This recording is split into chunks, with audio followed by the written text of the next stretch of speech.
Hello, everybody, and welcome into the broadcast. I'm Grant Flood from Floodster Sports Zone, and we are here to talk about the Jacksonville Jaguars and the Miami Dolphins Week 1 contest from the 2024 season. A game that Jacksonville certainly blew. There's no other way of sugarcoating it. They were up 14 to nothing, and they really just did not perform well in the second half.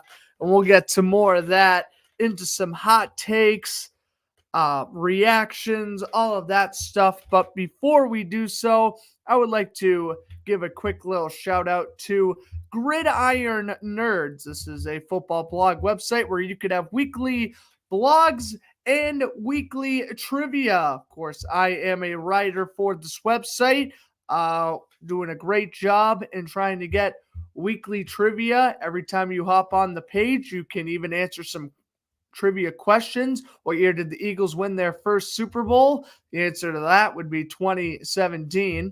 But anyways, blogs, again, you can have fun here. You can read my article on why I think Brock Purdy will win the MVP this year and a whole lot of fun stuff like that. So again, make sure you check out gridironnerds.com.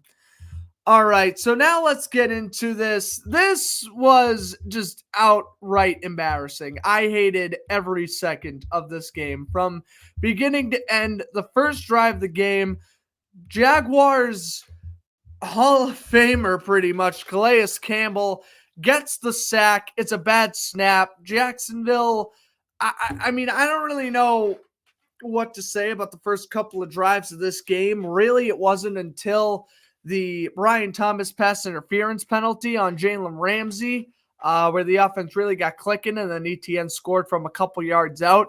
That made it 7-0 Jacksonville. And again, Jacksonville looked very good in the first half. Gabe Davis, in his Jaguars debut, he was looking really solid. I also really like Christian Kirk in the beginning. He was running routes very well, but unfortunately, the wheels just kind of came off the wagon. Brian Thomas Jr. caught his first career touchdown, a beautiful toe drag in the back of the end zone. 14-0 Jacksonville. You think that's the game?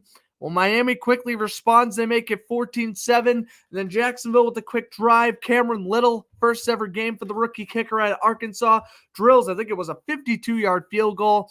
And it is now 17-7 at the half for the Jaguars, but things would just get negative. The offense begins to get way too conservative. Tank Bigsby is clearly outperforming Travis Etienne by this point in the game. I don't really know what's up with that, but they are in the red zone with about 4 minutes left in the third quarter. They're in the red zone. Etienne has a wide open lane to the end zone. If he scores a touchdown here, it is 24-7. Jacksonville likely wins this game. Instead, Javon Holland, with a Charles Tillman-esque forced fumble, punches the ball loose. Miami recovers in the end zone, touchback to the 20. Now, at that point, okay, bad luck, whatever. It was a great play by Javon Holland, able to force the fumble. There is no need to panic yet. Well, here's where it was time to panic. The first play from scrimmage after that ETN fumble is an 80-yard bomb to Tyreek Hill. 17-14. All right, at this point, my heart has already dropped to the darkest place in hell. I already know this game is over. Right when Tyreek scored that 80-yard touchdown, there was no shot, not a chance Jacksonville had at winning that football game. That was tough, but they're still ahead by 3. And then the offense is getting way too cute. Trevor Lawrence only threw the ball 7 times all second half, and I believe only once in the fourth quarter. All I'm going to say is this game is to not be pointed at Ryan Nielsen, the new defensive coordinator. He did a great job defensively for Jacksonville, calling a lot of plays. Miami really struggled until the waning minutes of the third quarter. This is terrible play calling. And I don't know if it's Press Taylor. I don't know if it's Doug Peterson.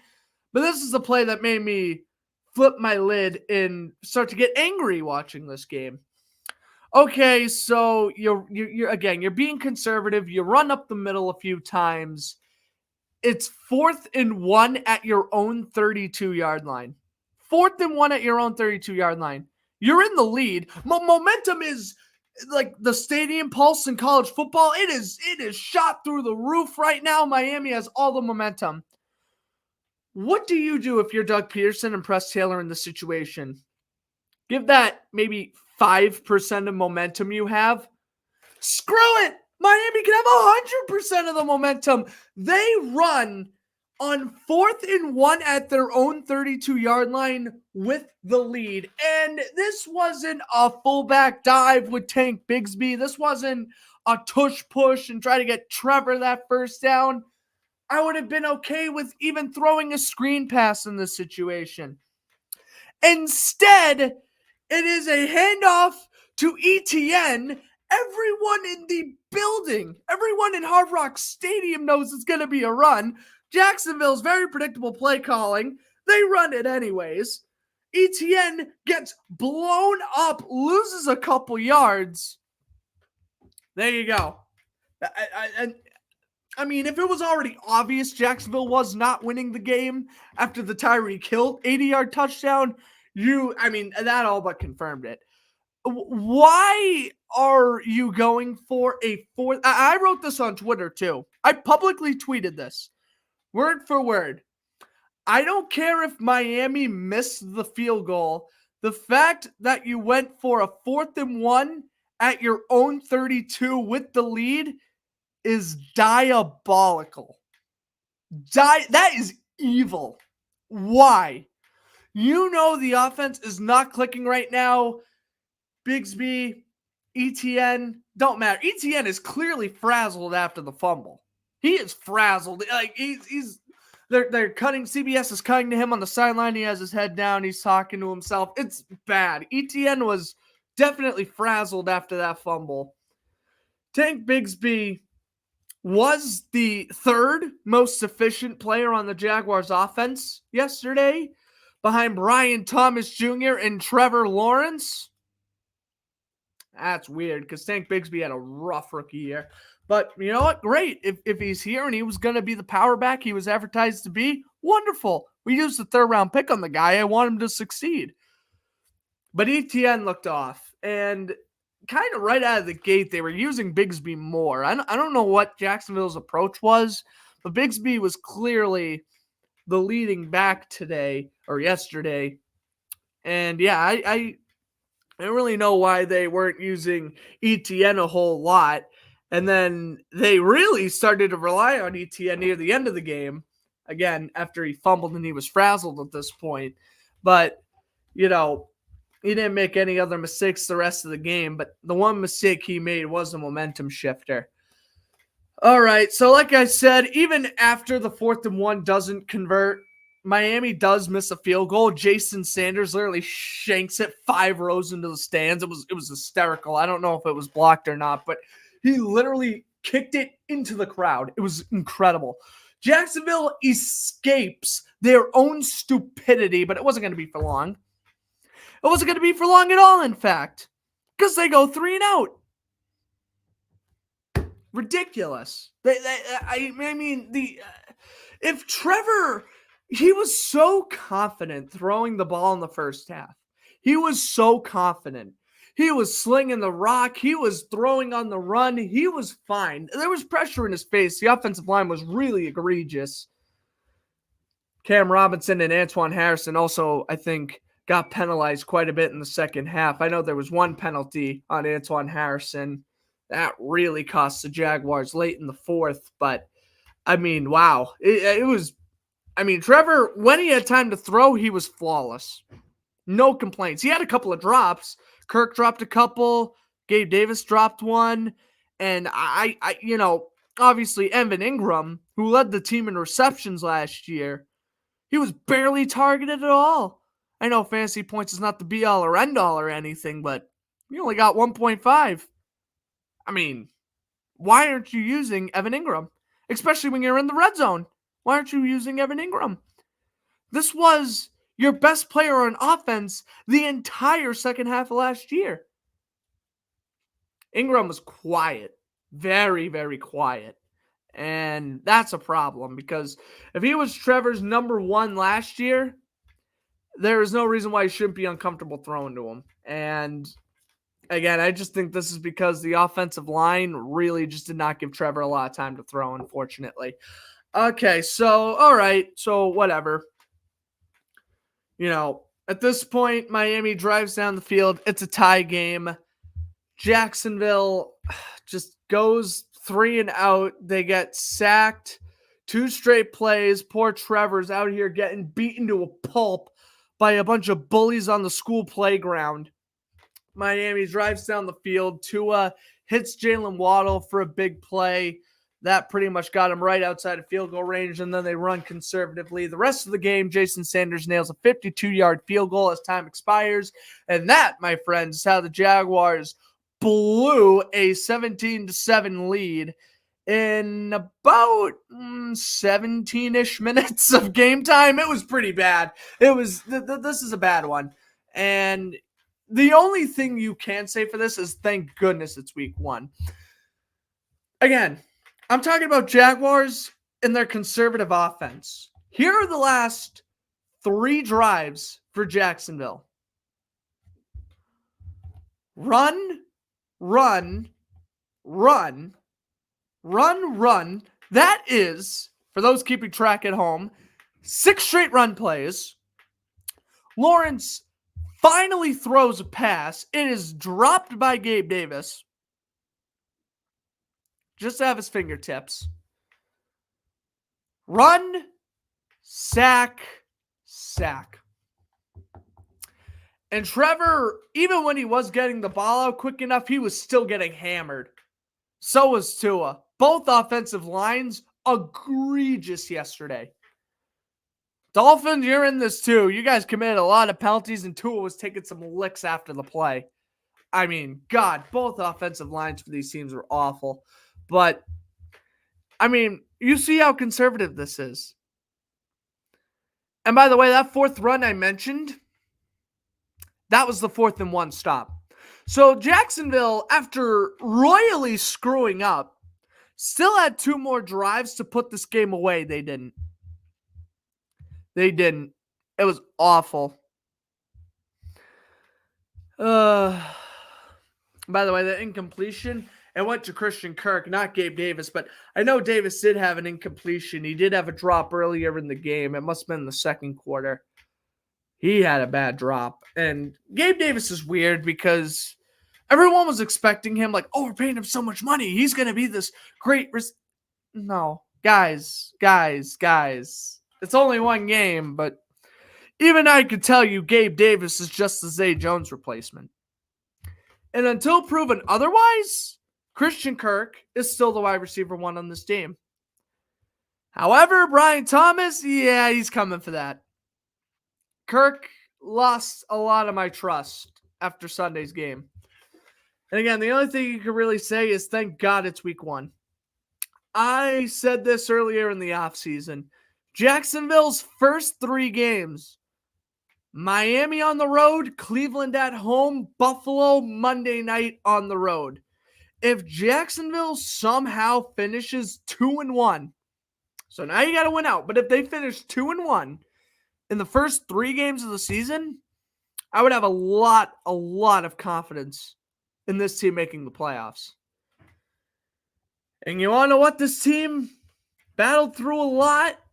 Andre Sisco got hurt earlier on in the game. He played through it after missing a drive or 2. I really like Darnell Savage. Ronald Darby was kind of what you'd expect. He was the one who got burnt on the 80-yard touchdown Tyreek Hill, but Darby wasn't bad. Darnell Savage was really solid. Devin Lloyd and, of course, Fozzie Aluakan were both amazing as always. It was nice to see Chad Muma get some action as well. I hope he can fit into the starting defense as a full-time starter. But like I said, the defense really impressed me, and even though they gave up touchdowns and no, because the offense had at least 3 to 4 drives to put this game away, and they did not. They did not. And by the way, it's not like Miami kicked a 20-yard chip shot to win it. This is a 52-yarder. Their run defense on the last drive, it was really good. It was just Devon Achane was finding holes to get through the D. But overall, very impressed with the run defense. Run defense has never been an issue. Even when we had our previous defensive coordinator last year, was not worried about our run defense. It was our pass defense. Waddle and Hill beat us over the top a lot. Waddle in the second quarter, Hill in the third, and yeah, just not good. Not good. But you want to know what? You have Cleveland next week. And as London is pointing out in the chat right now, Dallas absolutely destroyed Cleveland. So there is a little bit of positive silver lining here. You're going to be at home. From Miami to Jacksonville, that's what? Probably a 30, 40-minute plane flight? It's a long drive, but for a plane ride, it's not so bad. I mean, you don't have to travel. You're already back in your practice facility. Cleveland has to travel, and they're coming off a humiliating loss on national television to the Cowboys. You lost to Cleveland last year, and I think that was when the Jaguars season began to unravel a little bit, was after that Cleveland game. You should be watching, and granted, I know Joe Flacco was a quarterback for that game and not Deshaun Watson, but you should be watching a lot of film from that game because a lot of that Browns team is the same. A lot of same players on the defense, no Nick Chubb, nothing really has changed outside of Deshaun and Joe Flacco. I would be studying film from that game, and again, I would just really execute red zone play calling. I sound like a broken record because this is what I said a billion times last year. The red zone play calling, egregious. You either just got to run it with ETN or let Trevor throw. Let him target Kirk, Thomas, Ingram, Evan. Oh my God, get Evan Ingram involved in the game plan, please. Please get him involved. I mean, just get him involved, man. That's all I ask. And let Trevor throw for more than 7 times in the second half. Ridiculous. Most efficient player on offense was Trevor Lawrence, and they didn't even put the game in his fingertips. Oh no, he tried to throw the last 2 times. Guess what? He got sacked both times. This man isn't superhero. He isn't Superman. As much as you paid him $250 million or whatever the case may be, this guy ain't Superman. He's good. When healthy, he's definitely an above-average top 15 quarterback in the league, no question. It just sucks that Jacksonville couldn't win because I thought Trevor proved a ton of his doubters wrong. You give this man time to throw, he's efficient. You know what else? I'm going to sound like a broken record again from last year. You want to know what Trevor Lawrence succeeds at the best? Play action passing. You want to know when he was most efficient and getting down the ball the quickest, getting the ball down the field the quickest? When he was throwing in play action formation. How? Because I've pretty much been watching every single game of this team for the last 3 years, and I could just see right through their flaws. What they screw up is so easy to fix for an NFL coaching staff, I feel, and they mangle it. They mangle it.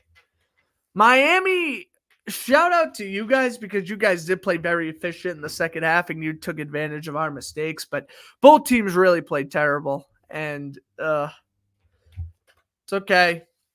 Week 1, get it out of the way. You're on to Cleveland. You got to take it one game at a time. But, I mean, again, the schedule does not get easier. You have Cleveland. You have Buffalo. You have Houston and Indianapolis. The first month of this season is brutal. And you have the Lions and the Packers when Jordan Love is expected to come back. I mean, let's not pretend we have some cakewalk schedule here. You have the Bears. Hey, they're 1-0. and they scored 2 defensive touchdowns. That's all I'm going to say.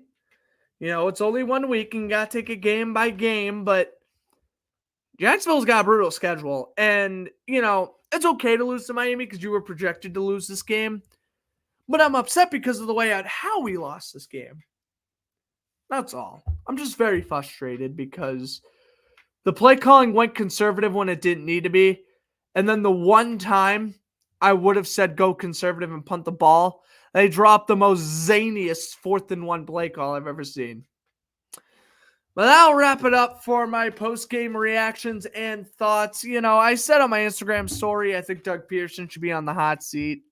I mean, again, maybe after 1 week, it's a little too harsh, but definitely if they keep on losing these close, winnable games, guys, I know Doug Peterson's the best coach this team has had since Jack Del Rio, damn near 15 years ago. But guys, I'm being honest, like he might have to go after this year. If Jacksonville keeps on losing these close games, someone's got to go, and I think it should be Press Taylor, the offensive coordinator, but got to take it week by week. Let's see what they do against Cleveland next week. I will be trying to do these post-game reactions every Monday at around, I started filming around 12:30 today. So if you guys really enjoyed this, let me know. I would love to make this a weekly thing. I do have a lot of time on my hands on Mondays. So please let me know if you want to see more Jaguars reactions, if you want to see this become a weekly thing. But that is all. Jaguars drop their season opener to the Dolphins 20-17. Again, just a frustrating loss because they had the game won and they literally didn't even score any points in the second half. I didn't even mention that. My keys for next week, get Evan Ingram involved. Get Evan Ingram involved, and please do not be afraid to put the game in Trevor's hands if they are trailing in the second half. All I ask. And even if you're in front, you play conservative, but not this conservative. This was actually good that Jacksonville lost because they could try to work and fix their mistakes moving forward. Hope you guys enjoyed the video. If you did, hit that like button. Big shout outs to my good friends Too Evil to Hope in London for tuning in live. Hopefully you guys enjoyed this. Again, go check out Gridiron Nerds. That link is in the description. And I will see you guys in the next video.